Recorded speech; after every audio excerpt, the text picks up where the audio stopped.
әдемі закат болып жатыр қазір. Бірақ закат қарап отырғанда күн батып кетеді. Видеоны аяқталмай қалып жүрерміз достар. Қалайсыздар? Бүгін енді бізде екінші часть кино сияқты синематик видео немесе киношный видеоны қалай түсіреміз.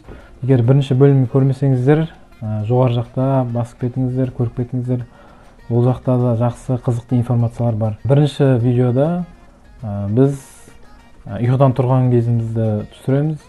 Бірінші бөлімдегідей. Енді ол жерде тоже штативті пайдаланамыз, трайподта.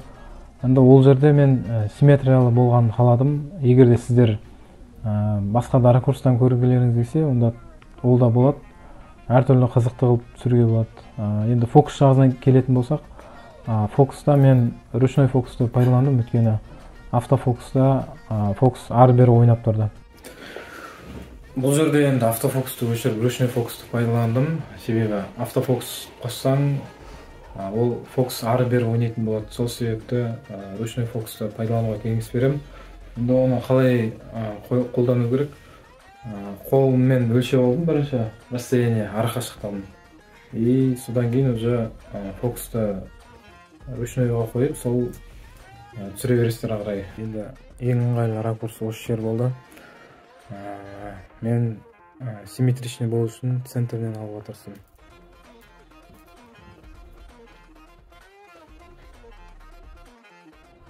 Енді екінші видеода, екінші сценада біздер жуынып жатқанымызды түсіреміз, қырынып жатқанымызды. Енді ол жерде білесіздер, бөлме кішкентай, сол себепті мен көп жағдайда айнаны пайдаланамын. Ол жерде де айнаны тіпті ваннаның ішіне штативтің ножкаларын қойып қойдым. Басқа бір ракурс болу үшін жалықпайтын. Сіздерде өздеріңіздің ваннаның комнатасына, аумаққа байланысты көрсеңіздер болады. Біреуде үлкен, біреуде кішкентай болады. Енді бұл жерде камераны арттан алғанын қаладым, өйткені артқы ракурстан әдемірек болатын болды. Сөйтіп артта жөнді бір орында жоқ, қалай жасағанын көрсетіп жіберейін. Камераның бір ножкасы ваннада, екінші ножкасы ағашта, атқалай. Үшінші полда. Енді үшінші бөлімде біздер кофенің қалай құйғанын түсіретін боламыз. Кофе өткені бір байқасаңыздар әдемілік береді видеоға. Сол себепті ол жерде де үстінен алдым кофенің құйғанын. Сіздерде кофе, чай, негізі пайдаланатын заттар көп. Бірдеңе жеп отқан түсіруге болады, әртүрлі.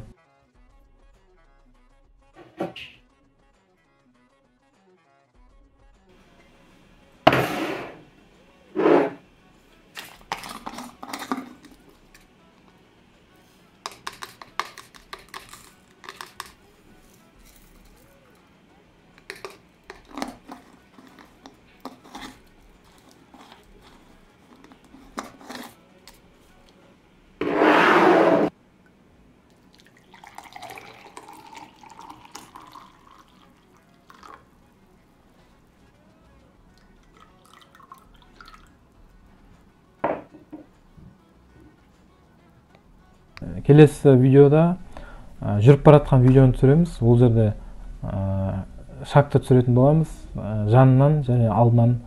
Енді ол да бір басқа бір ракурстан, басқа бір қырынан көрсетеді видеоны. Бәріміз на уровне глаз дейді. Сол жерде ғана көріп қаламыз барлық адамдар. Ал басқа бір ракурстан алса, жоғары асты сол кезде видеоға қызығырақ әдемілік береді. Видео қызығырақ болады. Достар, енді бұл жерде қалай түсіру керек? Бізде міндетті түрде штатив керек, әрине, немесе моноподты пайдаланамыз. Енді қалай түсіреміз?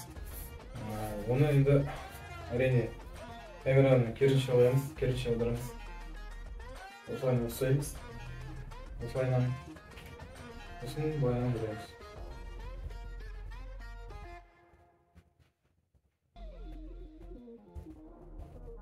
Әрине видео теріс болып түседі. Одан кейін монтаж жасаған кезде видеоны аудара саламыз. Обычный жай видео болып шығады бізде. Келесі видеода мен кофе ішетін видео бар, сценасы.